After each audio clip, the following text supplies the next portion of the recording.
Stephen Raw is a calligrapher and cartographer working in Manchester, England. He had already had various maps published by HarperCollins when he was approached in 1992 to reversion the maps for The Lord of the Rings.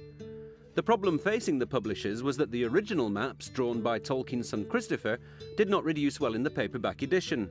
Some names became illegible, and the detail of contours and river confluences was lost.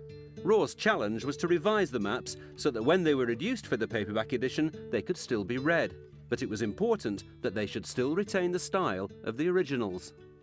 There was a weight of expectation because the maps of Middle-earth are so symbolic of the story of Lord of the Rings. They are so distinctive. They've got their mountain ranges that we can almost trace in our minds if we've seen the maps, the coastline, and these things, and the rivers, and they're all mixed in with the sort of very particular lettering style for the place names and the river names and the towns and villages. There were times when I was getting a bit nervous, but as soon as I started talking to Christopher Tolkien and him bringing up some of the things that I'd got wrong and some of the corrections, I was able to switch off that, I think, and concentrate on it. I've always liked maps. I'm very happy to sit with an atlas in the same way people read books. I'm very happy to sit for an hour with an atlas, and even now. And then as a kid, always making up maps and maps of where I lived and so on. And it's all part of drawing, which I've always liked. Some people see calligraphy as drawing, which I do, and it's picking up a different pen to draw letters or to draw mountains, in this case, or little trees, the very distinctive Christopher Tolkien trees that he has, or roads, or borders, or compasses, or scales. It's all just drawing. Tolkien was such a visual person himself. He painted and he sketched and he was a good calligrapher, and he had his own languages in their own scripts.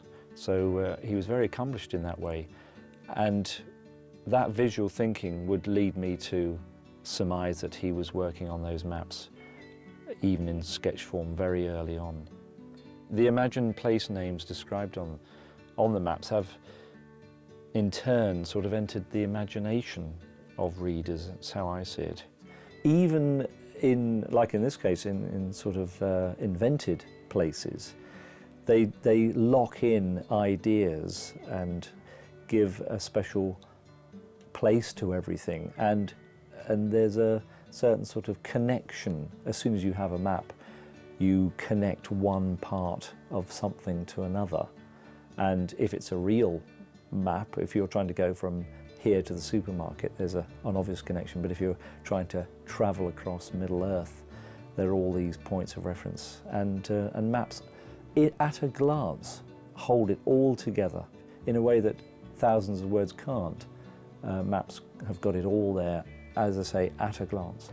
Because they were done a while ago, I've begun to see them in a different light than when I did them. And what I've come to, the conclusion I've come to, which is that their universality, and they don't necessarily, are a specific place, but they encompass sort of landscapes that we can all relate to. And it's funny how we relate to landscapes through maps quite often. We quite often go to a place with having read a map. It may be a very cursory map, it may be just a road map, but it may be an Ordnance Survey map. And you can't actually arrive there necessarily without that map in your mind. So it's the same with Lord of the Rings maps. I'd be interested to know how many people turn to the maps before they start reading and getting some sort of sense of place and connection in their experience through the maps. I can't remember when I read Lord of the Rings, which was a while ago. I can't remember whether I did that, but I suspect I was straight into the maps. It would be one of the first things I would have looked at. The maps do make sense in a real geographical world, that's for sure. The way the rivers come down and flow into each other. I mean, it's absolute given that Tolkien would have loved maps himself. I think he, being a visual person, he liked all those things, and in the same way that I like the sensual lines of contours and coastlines, and the way that he got Christopher to put in the very distinctive sea and on the coast there, he would have loved maps. He would have been poring over them, looking at the mountains, relating to where rivers rise and how rivers flow into each other, and the estuaries and all those sorts of things. There's no doubt about it in my mind. I've always enjoyed doing maps. I've always enjoyed drawing them, and as a kid always drew maps, probably out of my head or of the place I lived in.